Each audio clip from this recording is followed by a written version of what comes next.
Selanjutnya adalah, visi misi yang akan disampaikan oleh calon presiden 2024, Prabowo Subianto, yaitu capres nomor urut 2. Mari kita simak ya. Baik, silakan. Bismillahirrahmanirrahim. Assalamualaikum warahmatullahi wabarakatuh. Salam sejahtera kita sekalian. Shalom, Om Swastiastu, Namo Buddhaya, salam kebajikan. Terima kasih kesempatan yang diberikan kepada saya untuk menyampaikan visi dan misi. Kami menempatkan hukum, HAM,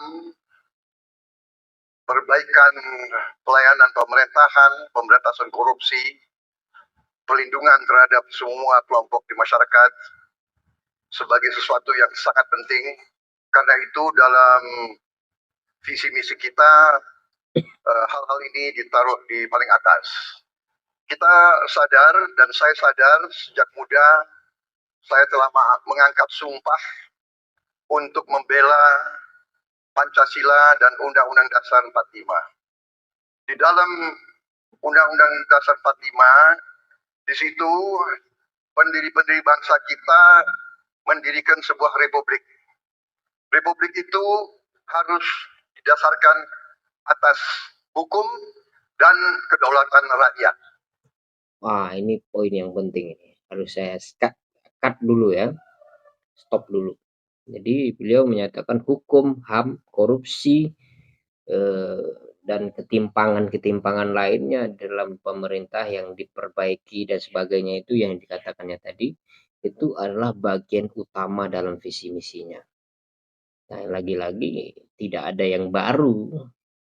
Dan memang tidak usah membahas yang baru dulu ya. Karena memang inilah persoalan negara kita, korupsi, hukum, HAM itu tidak pernah selesai.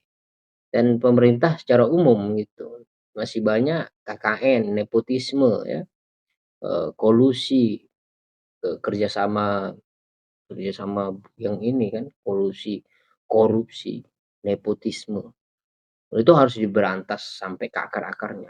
Prabowo Subianto menyampaikan itu dalam kalimat ketiga kalau tidak salah, setelah salam kemudian menyampaikan kalimat ketiga menyampaikan itu luar biasa. Tapi yang yang menjadi tidak menarik adalah ketika beliau mengatakan bahwa saya sejak muda itu yang menurut saya secara subjektif tidak menarik ya. Kenapa? Visi misi itu didasarkan kebutuhan ya, kebutuhan masyarakat. Di kalimat sebelumnya itu bagus sekali. Itu yang dibutuhkan oleh masyarakat. Tapi ketika dia menyampaikan saya sejak muda bla bla bla itu tadi ya, itu jadi tidak menarik. Karena tidak ada yang pengen tahu siapa Anda itu loh. Itu oke, tapi di dalam suasana debat itu tetap saja bisa jadi ini adalah jawaban dari ketersinggungan dari apa yang disampaikan oleh Anies Baswedan tadi. Oke, kita dengarkan. Itulah perjuangan saya selama ini.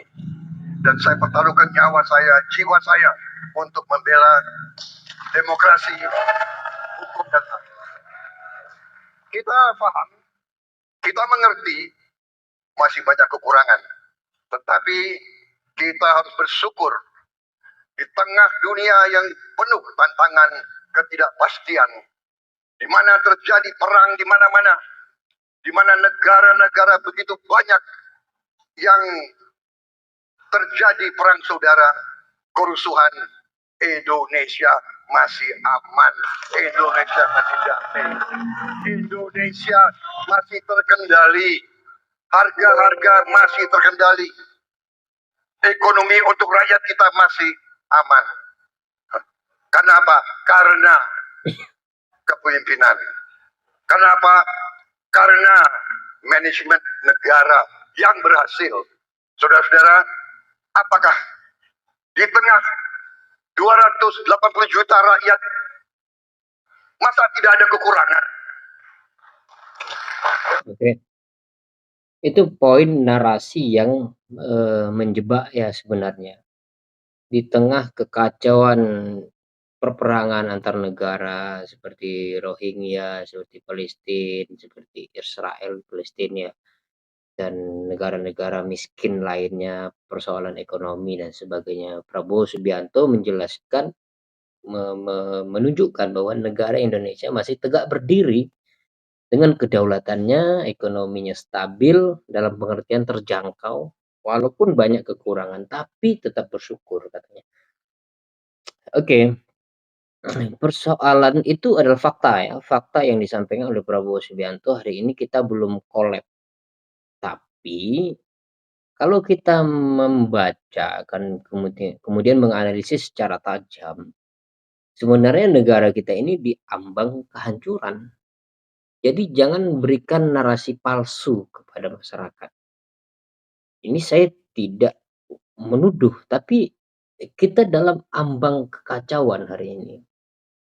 Ambang kekacauannya maksudnya seperti apa? Pertama, kita tidak memiliki power ketika berbicara di PBB misalnya. Kita tidak memiliki kemerdekaan dalam ekonomi.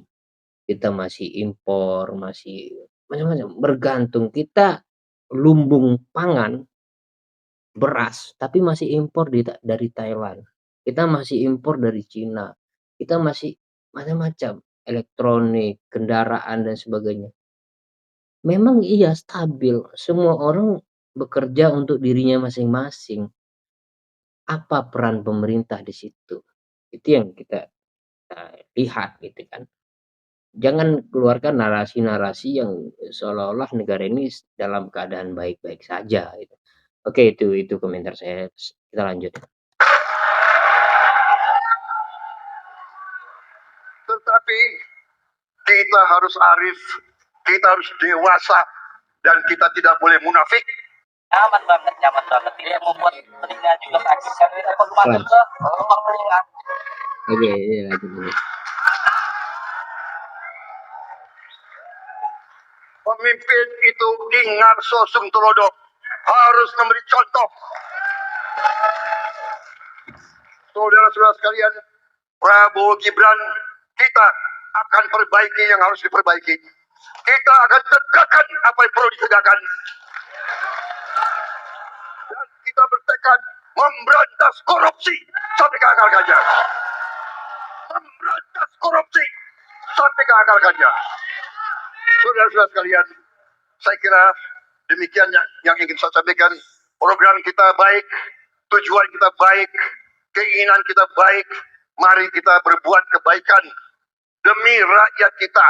Kita butuh persatuan dan kesatuan. Kita tidak perlu saling menghasut, saling mencela, saling menghina. Demi rakyat kita yang kita cintai, kita butuh kesejukan, ketenangan, kerukunan. Kita negara majemuk, kita negara ratusan kelompok etnis, berbagai agama besar. Pemimpin harus sejuk, pemimpin harus dewasa. Luar biasa ya. Prabowo itu memang macan panggung ya, luar biasa. Saya sangat setuju ya di kalimat-kalimat terakhirnya bahwa pemimpin itu sejuk, pemimpin itu harus bisa mengatasi suasana itu. Yang lebih penting lagi pemimpin itu harus mampu memprediksi kekacauan yang akan terjadi. Itu yang tidak dimiliki, itu yang tidak ada narasi yang tidak disampaikan oleh Prabowo. Oke, pemimpin itu mendamping, pemimpin itu menyejukkan, mengademkan suasana. Tapi tidak kalah penting pemimpin itu harus bisa memprediksi. Pemimpin itu harus bisa memprediksi keadaan. Itu bagian yang tidak disampaikan, namun luar biasa. Kita tidak perlu mencela satu sama lain. Untuk apa? Dalam kompetisi ini, dalam hal debat capres ini hanyalah untuk menunjukkan kepada masyarakat bahwa kita ini negara demokrasi yang ciri khasnya adalah berdialog, dan ini sudah dilakukan oleh KPU yang luar biasa. Terima kasih. Itu komentar saya terhadap Prabowo Subianto.